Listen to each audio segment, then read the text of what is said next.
Hello दोस्तों, आप सभी का स्वागत है मेरे यूट्यूब चैनल में। आज की कहानी है कैसा ही इश्क है, भाग 42। जैसे ही वो शख्स रोशनी पर हमला करने के लिए हाथ उठाया, अनिका हवा की तेजी से आकर उसका हाथ पकड़कर झटक दिया, जिससे उस शख्स के हाथ का खंजर नीचे गिर गया। रोशनी आवाज़ सुनकर चेहरा उठाकर देखी तो अनिका सामने खड़े शख्स को हरी आंखों से घूर रही थी। उसके हाथ की काली नसें उभर कर आ रही थी। सामने सर से पांव तक काले कपड़े पहने आदमी खड़ा था, जिसका चेहरा भी ढका हुआ था। रोशनी जल्दी से उठ खड़ी हुई और अनिका को देखकर बोली, अनु, ये कौन है? अनिका रोशनी का सवाल इग्नोर करके गुस्से में आदमी की ओर बढ़ी। वो आदमी अनिका को देखकर डर गया था, क्योंकि उसे पता था कि वो विहान की बहन है। उसको अपने ओर आता देखकर जैसे ही भागने को मुड़ा, अनिका तेजी से उसके सामने आकर उसकी गर्दन पकड़कर ऊपर उठाकर फेंक दिया। वो आदमी सीधा जाकर दीवार से लगा और सरकते हुए नीचे गिर गया। अनिका पलट कर मिरर के देखकर अपनी हाथ उठाई। उसके ऐसे करते हुए आईना चकनाचूर हो गया। अनिका उसी पोजीशन में झटके से पलटकर आदमी की तरफ हाथ किया, जिससे सारी कांच के टुकड़ों को अब आदमी की तरफ आकर उसको चुभ गया और उस आदमी का दर्दनाक चीख रूम में ही गूंज उठा। रोशनी डर से अपने कान पर हाथ रखकर आंखें बंद करके जोर से चिल्लाई। अनिका रोशनी को देखा, फिर नजर घुमाकर आदमी को, जिसके घाव हेल हो रही थी और वो उठने की कोशिश कर रहा था। अनिका जल्दी से उस आदमी के पास आकर उसको एक लात मार दिया और उसके चेहरे से कपड़े खींच कर निकाल दिया। अनिका उस आदमी की गला पकड़कर खड़ा कराया था और सर टेढ़ा करके उस आदमी को गुस्से में देखते हुए बोली, जैक्सन। जैक्सन दर्द में कराहते हुए, माफ कर दीजिए प्रिंसेस, मैं उसके कहने पे आ गया था, मुझे छोड़ दीजिए। अनिका एवरी स्माइल करते हुए उसके गले में दबाव डालते हुए, शायद माफ कर देती अगर तुमने भाभी पर हमला न किया होता तो, पर अब। अनिका आधे से बात छोड़ दी और आंखें बंद करके अपनी गर्दन पर हाथ सहलाते हुए झट से आंखें खोलकर जैक्सन के चेहरे पर हाथ रख दिया, जिससे उसके मुंह से काली धुआं निकलकर अनिका की हथेली के अंदर जाने लगी। जैक्सन बुरी तरीके से चिल्ला रहा था। वो लगातार अनिका के हाथ को चेहरे से हटाने की कोशिश कर रहा था, पर अनिका की पकड़ बहुत मजबूत थी और उसकी आंखों में एक अलग सी चमक। रोशनी अनिका के रूप से हैरान और डर से देख रही थी। अनिका डेविल स्माइल करते हुए बोली, तुम मर्द कहलाने के लायक भी नहीं हो। तेरे बाप ने मुझे हिम्मत नाम की चीज देना भूल गए, वरना एक लड़की को मारने के लिए पीछे से वार क्यों करते? हाँ, क्या करें, तुम्हारे नसीब में प्रिंसेस से मरना लिखा है। चाहे तो मैं तुम्हारी खून पीकर तुझे मार सकती थी, पर तुम जैसे कि खून पीने को भी मुझे उल्टी आती है। इतना बोलकर झटके से अपने हाथ को पीछे खींच लिया, जिससे जैक्सन का जोरदार चीख के साथ मौत हो गई और वो धुआं बनकर उड़ गया। अनिका अपने हाथ को देखी, फिर हाथ झटक कर खुद से बोली, डिस्गस्टिंग, क्या कर्म है मेरे, मारा भी किसी को, एक नालायक को। इससे हमारी नगरी की बच्ची मार देता। रोशनी की तरफ देखकर, भाभी आप ठीक तो है ना?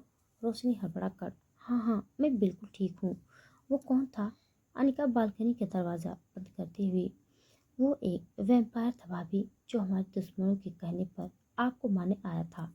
शायद भाई का जाने की खबर लग गई है उन्हें। रोशनी हैरानी से, क्या? हे भगवान, अभी तो मैंने अपने बच्चों की शक्ल तक नहीं देखी। अनिका हंसते हुए, भाभी आप भी ना कुछ सोचकर। भाभी, आज आप मेरे साथ सोएंगी। मैं नहीं चाहती कि आप पे फिर से हमला हो। रोशनी हम में सर हिला देती है और फिर खिड़की का दरवाज़ा बंद करके सो जाते हैं। नेक्स्ट मॉर्निंग दिव्या करण का रूम कर कमरे के अंदर आता है तो देखता है कि विद्या शादी के जोड़े में ही सोई हुई थी। कर कुछ सोचकर उसकी ओर बढ़ा और बेड के पास खड़ा होकर दिव्या के उतरी हुई चेहरे को बिना किसी भाव के देखने लगा। कुछ देर ऐसे ही देखने के बाद वो सीधा वॉशरूम में चला गया। दिव्या कसमसाते हुए आंखें खोली, चारों तरफ देखी, फिर एकदम से उठ बैठी गई। धीरे धीरे उसको सब याद आने लगा और उसकी आंखों से आंसू बह निकल गया। कर थोड़ी देर बाद बाहर आया तो देखा दिव्या एकटक दीवार को घूर रही थी। उसकी आंखों में आंसू थे। कर चिल्लाते हुए उसके सामने आकर रुक गया है। दिव्या कर को देखकर, वो अभी टॉयल में था। दिव्या जल्दी से उससे नजर फेर लिया और उठकर उसके बगल से होते हुए जाने लगी। तभी कर उसका हाथ पकड़कर दीवार से भिड़ा दिया और उसके बिल्कुल करीब आकर अपने दोनों हाथों को दीवार में लगाकर दिव्या को ब्लॉक कर दिया। दिव्या कर को धक्का देने की कोशिश करते हुए गुस्से में बोली, ये क्या हरकत है तुम्हारी? हिम्मत कैसे? कर एकदम से उसके होठ पर उंगली रखा और धीमी आवाज में बोला, नहीं दिव्या, हिम्मत मैंने पहले ही खो दिया है।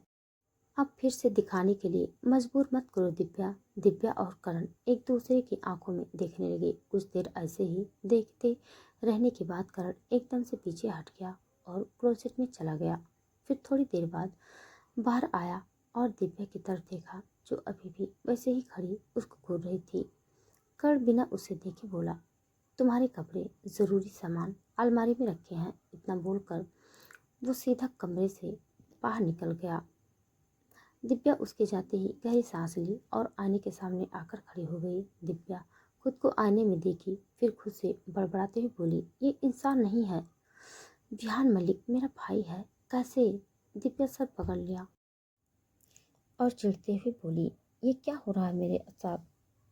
मुझे कुछ समझ नहीं आ रहा। दिव्या चिल्लाते हुए पर बैठ गई। वहीं करण कॉरिडोर से होकर जा रहा था। तभी अनिका उसको पीछे से आवाज लगाई, भाई। कर उसकी तरफ मुड़ा। हाँ? अनिका, भाभी कहाँ है? करण आंखें छोटी करके, कहाँ है मतलब? मुझसे क्यों पूछ रही हो? रात छल्ला कर, अरे रोशनी भाभी नहीं, दिव्या भाभी कहाँ है? कर बेपरवाही से, रूम में होगी। अनिका मुंह बनाकर, भाई आज भाभी की पहली रसोई है, आपको पता होना चाहिए। कर बिना किसी भाव के बोला, रूम में होगी, जाओ। इतना बोलकर वो वहां से चला गया। अनिका अपने सर पीट लिया और करण के रूम की तरफ बढ़ गई। दिव्या पिंक कलर की शिफॉन साड़ी पहनी हुई थी। गले में छोटा सा डायमंड और गोल्डन से बना हुआ मंगलसूत्र, मांग में सिंदूर और हाथ में शादी की लाल चूड़ियां। दिव्या मिरर से खुद को देखती रही। तभी अनिका दरवाजा नॉक करके, भाभी क्या मैं अंदर आ सकती हूँ? दिव्या मुस्कुराकर, आओ नानिका, अंदर आओ। और दिव्या को नजर उतारते हुए बोली, किसी की नजर न लगे मेरी प्यारी भाभी को। दिव्या प्यारी सी स्माइल किया तो अनिका उसका हाथ पकड़कर ले जाते हुए बोली, भाभी जल्दी चलिए, नहीं तो रोशनी भाभी से मुझसे डांट पड़ने वाली है। दिव्या, अरे आराम से, इतनी जल्दी में क्यों हो? अनिका, आज आपकी पहली रसोई है ना? भाभी। दिव्या पहली रसोई की बात सुनकर दंग हो रह गई। दोनों किचन में पहुंच चुके थे। रोशनी मंजुलिका पहले से वहां पर मौजूद थे। रोशनी दिव्या के पास आकर उसके गले लगकर, वाह मेरी पटाखा, आज सज धज के आई है। क्या लग रही है तू? अगर कर्ण ने अभी तुम्हें देख लिया ना तो फिदा ही हो जाएंगे तुझ पे। दिव्या फीकी मुस्कान दिया। रोशनी दिव्या से बोली, चल आज किचन तेरा, आज नाश्ता तो बनाएगी। दिव्या फिर से पहली रसोई की बात सुनकर चिढ़ी हुई थी और बोली, तेरी खोपड़ी, तुझे पता है ना मैं सिर्फ सब्जी काटती हूँ और ज़्यादा से ज़्यादा माँ को थोड़ा काम में हेल्प करती हूँ, मुझसे किचन नहीं संभालता। मैं तो लक्ष्य के लिए भी माँ से खाना बनवा कर लाती थी। उसकी बात सुनकर सब हंस पड़े, जिसे देखकर दिव्या का मुंह बन गया। रोशनी बहुत मुश्किल से दिव्या से खीर बनवाई थी, बाकी का वो और मंजुलिका मिलकर बनाए थे। सभी डाइनिंग एरिया में बैठे थे। दिव्या और रोशनी सबको नाश्ता परोस रहे थे। दिव्या करण को नाश्ता परोसते हुए, वैसे तुम सब इंसान नहीं हो तो खाना कैसे खा लेते हो? दिव्या का सवाल सुनकर सब खाते हुए रुक गए और दिव्या को देखने लगे। लेकिन करण नाश्ता कर रहा था, जैसे उसे कुछ सुनाई ही नहीं दिया हो। दिव्या को जब लगा सब उसको देख रहे हैं तो वो आंखें उठाकर देखी। फिर सबको देखकर जबरदस्ती मुस्कुराते हुए बोली, क्या हुआ, मैंने कुछ गलत पूछ लिया क्या? कर नाश्ता करते हुए बिना उसको देखे बोला, हाँ, तुम जो जो करती हो, जो पूछती हो, सब गलत ही होता है। दिव्या करण को घूरने लगी, फिर मुंह बनाकर बोली, हाँ, और मेरी सबसे बड़ी गलती तुमसे शादी करने का फैसला। करण दिव्या को देखा, फिर उसके हाथ पकड़कर खींचकर अपनी तरफ झुकाकर बोला, मैंने कोई फोर्स नहीं किया था तुम्हें शादी करने के लिए, तुमने खुद अपनी मर्जी से किया था। दिव्या करण को चेहरे पर झुककर हाँ किया था, पर मर्जी से नहीं, मजबूरी से। अपनी माँ के लिए इतना बोलकर वो अपनी हाथ को छुड़ाया और सीधा खड़ी हो गई। सभी दोनों को हैरानी से देख रहे थे। रोशनी दिव्या के तेवर से अच्छे से वाकिफ थी, इसीलिए वो ज़्यादा रिएक्ट नहीं किया। वहीं अनिका खुश थी कि करण को कोई टक्कर का मिल गया जो उसे अपने काबू में रख सकती थी। करण गुस्से से चेयर से उठा और बाहर जाने लगा। तभी दिव्या खीर की कटोरी लेकर उसके सामने आकर खड़ी होती नौटंकी करते हुए बोली, अरे मेरे पति परमेश्वर, मैंने आपके लिए खास खीर बनाई है, आप बिना खाए कहाँ चले? लीजिए खाइए। बोलते हुए दिव्या स्पून में खीर लेकर कर्ण की ओर बढ़ा दिया। कर्ण मुंह फेरते हुए, मुझे नहीं चाहिए दिव्या, नाटक करते हुए, क्यों नहीं चाहिए? ओह, कहीं आपको डर तो नहीं लग रहा कि मैंने इसमें जहर मिलाया है? अरे नहीं प्राणनाथ, मैं थोड़ी इतनी जल्दी विधवा होंगी। लीजिए ना, कुछ नहीं होगा। कर्ण उसको गुस्से से घूरा, दांत पीसते हुए बोला, मैंने एक बार कहा ना, मुझे नहीं चाहिए, तुम्हें समझ नहीं आता? कर्ण की बात सुनकर दिव्या के चेहरे के एक्सप्रेशन एकदम बदल गए। वो दूसरे हाथ से कर्ण का कॉलर पकड़कर खींच लिया, जिससे कर्ण दिव्या के ऊपर झुक गया। दिव्या कर्ण की आंखों में देखते हुए गहरी आवाज में बोली, मुझे गुस्सा मत दिलाओ अभी, चुपचाप खीर खाओ, फिर कटो जहाँ तुम्हें कटना है। इतना बोलकर दिव्या उसके कॉलर को छोड़ दिया और बाल को कर्ण के हाथ में दे दिया और हाथ बांध कर उसको देखने लगी। कर्ण गुस्से से दिव्या को घूरा, फिर 2 स्पून खाकर फिर से बाल को दिव्या के हाथ में दे दिया और वहाँ से निकल गया। सब उन्हें देखकर मुस्कुरा रहे थे। थोड़ी देर बाद जीवन का रूम, जीवन परेशान सा इधर उधर टहल रहा था और बार बार किसी को फ़ोन कर रहा था, पर वहाँ से जवाब सिर्फ स्विच ऑफ आ रहा था। जीवन दूसरे नंबर को कॉल किया। वहाँ से कॉल पिक होते ही जीवन सर्द आवाज़ में बोला, क्या पता चला? दूसरी तरफ, सर कोशिश जारी है पर कोई सुराग नहीं मिला। जीवन गुस्से में, जल्दी पता करो वो कहाँ है, वरना अपने लिए गड्ढा खोद कर रखना। दूसरी तरफ से आदमी डरते हुए, जी जी सर। जीवन फोन काट कर सोफे पर फेंक दिया और बेड पर फैल कर आंखें बंद कर लिया। 6 दिन बाद रोशनी एक हवेली के बीचों बीच बेहोश पड़ी थी। हवेली को देखकर ऐसा लग रहा था जैसे बहुत पुरानी हो। सभी जगह मकड़ी के जाले और मिट्टी लगी हुई थी, जैसे कोई खंडहर हो। रोशनी को धीरे धीरे होश आने लगा। वो खुद को किसी अनजान जगह पर देखकर एकदम से उठकर खड़ी हो गई और डरते हुए इधर उधर नजर घुमाई। रोशनी की नज़र सामने की एक बड़ी दरवाजे पर पड़ी। वो भागते हुए दरवाज़ा खोलने की कोशिश करने लगी, पर वो दरवाज़ा जम गया था, जैसे वर्षों से कोई उस दरवाजे को न खोला हो। रोशनी को अब बहुत डर लगने लगा था। वो दरवाजे से चिपक कर नीचे बैठ गई और रोते हुए बोली, कोई है? कौन मुझे यहाँ लेकर आया है? प्लीज़ मुझे जाने दो, मुझे बहुत डर लग रहा है। रोशनी की आवाज़ पूरी हवेली में गूंजते हुए फिर से उसी को सुनाई दे रही थी। रोशनी धीरे से सिसकते हुए विहान का नाम लिया। तभी उसको किसी के कदमों की आहट सुनाई देने लगी। रोशनी झट से उठकर खड़ी हो गई और डरते हुए इधर उधर देखने लगी। एक उसकी एज की लड़की जो शायद प्रेग्नेंट थी, पर उसके पेट से अजीब सी रोशनी दिखाई दे रही थी। वो लड़की धीरे धीरे चलते हुए रोशनी की तरफ आ रही थी, पर रोशनी को उस लड़की का चेहरा साफ दिखाई नहीं दे रहा था, पर उसको जान पहचाना सा लग रहा था। वो लड़की चलते हुए उसके पास आई और जैसे उसको छूने के लिए हाथ बढ़ाई, उसको एक बच्चे की आवाज़ सुनाई दिया, मम्मा मम्मा, खतरा। और इसके साथ ही रोशनी हाँफते हुए बेड पर बैठ गई। उसने अपने बगल में सोई हुई अनिका को देखी, फिर सर पर हाथ रख कर खुद से बोली, ये कैसा सपना आ रहा है मुझे? कौन थी वो लड़की? अनिका, क्या हुआ भाभी? अनिका आंख मलते हुए उससे पूछी। रोशनी खुद को नॉर्मल करते हुए, कुछ नहीं अनु। अनिका उठकर बैठ गई और अनिका कंधे पर हाथ रखकर बोली, भाभी ज्यादा टेंशन मत लीजिए, भाई जल्दी आ जाएंगे। रोशनी फीकी मुस्कुराकर हामी सर हिलाई, फिर उठकर वॉशरूम में चली गई। अनिका कुछ देर वॉशरूम की डोर को ताकते ही फिर उठकर अपने रूम में चली गई। दिव्या करण का रूम। दिव्या औंधे मुंह बेड पर सो रही थी। करण सोफे पर सोया हुआ था। पंछियों की चहचहाहट से दिव्या की नींद खुली और वो हमेशा की तरह उठकर बालकनी में खड़े होकर बाहर देखने लगी।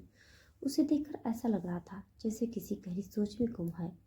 20 मिनट बाद दिव्या फिर से कमरे में आई और करण को देखा, जो सोफे में सो रहा था। उसके बाल बिखरे हुए थे और उसके चेहरा पर ग्लो कर रहा था।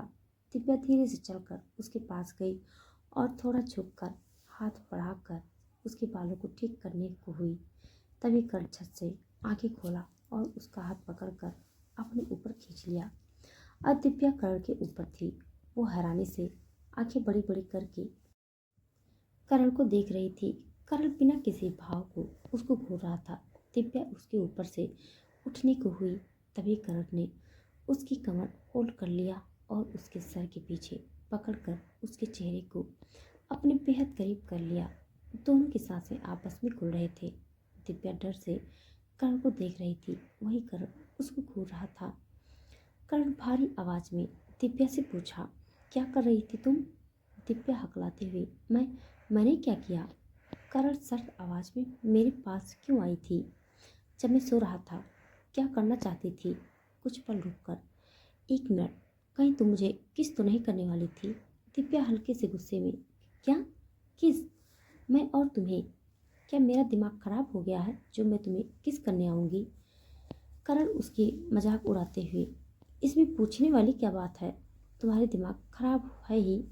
करण की बात सुनकर दिव्या उसको घूरने लगी। तभी करण फिर से बोला, अब मैं समझा, तुम मुझसे बदला लेना चाहती थी ना? दिव्या सवालिया नजरों से उसे देखते हुए, किस बात का बदला? करण, मैंने तुम्हारे घर में तुम्हें किस किया था, इसीलिए तुम मुझे किस करना चाहती थी ना?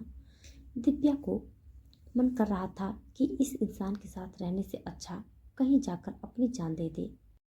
दिव्या करण का जबड़ा पकड़कर उसके चेहरे के करीब आकर दांत पीसते हुए बोली, सुनो, अगर मुझे तुमसे बदला लेना होता ना तो कब का ले लेती, इतने दिन वेट नहीं करती। अरे मैं तुम्हें किस करने से अच्छा हमारे पड़ोसी घर के कुत्ते को किस करना बेहतर समझूंगी।